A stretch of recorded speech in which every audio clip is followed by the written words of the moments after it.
India के ज़ेर इंतज़ाम कश्मीर में एक साल की खामोशी के बाद सियासी बयानबाजियों का सिलसिला शुरू हो गया है। एक तरफ हिंद नवाज सियासी जमातों ने तारीखी फैसला करके मुत्तहिद होकर कश्मीर की नीम खुद मुख्तारी के लिए सियासी जद्दोजहद का ऐलान किया है, तो दूसरी तरफ बीजेपी कश्मीर में इस नए इत्तेहाद के खिलाफ रैलियां मुनक़्क़िद कर रही है।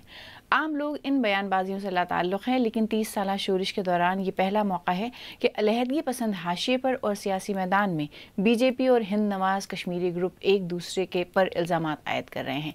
श्रीनगर से रियाज मसरूर।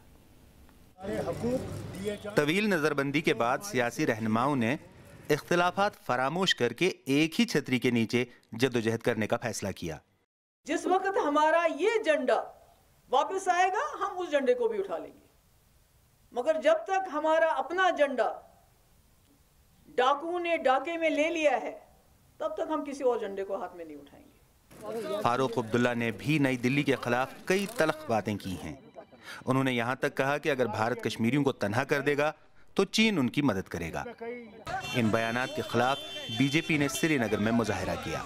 फारूक अब्दुल्ला ने जो कहा कि चाइना की सहायता के साथ मैं 370 और 35 से वापस लाऊंगा, वो फारूक अब्दुल्ला के ऊपर देशद्रोह का मुकदमा जो है वो दायर होना चाहिए। जहां आम लोग हिंद नवाज जमातों के नए इत्तेहाद से लाताल्लुक़ लगते हैं, वहीं मुबस्सिरीन भी इसे बीजेपी की ही कारस्तानी समझते हैं। इसकी टाइमिंग देखनी चाहिए इंसान को।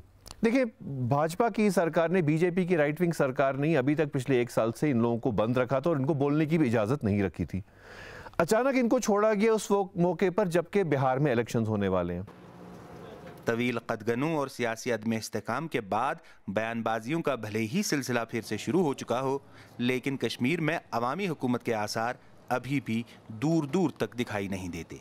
गुज़िश्ता 30 बरस के दौरान कश्मीर की सियासत अलहदगी पसंदी और हिंद नवाज नीम अलहदगी पसंदी पर मुश्तमिल थी।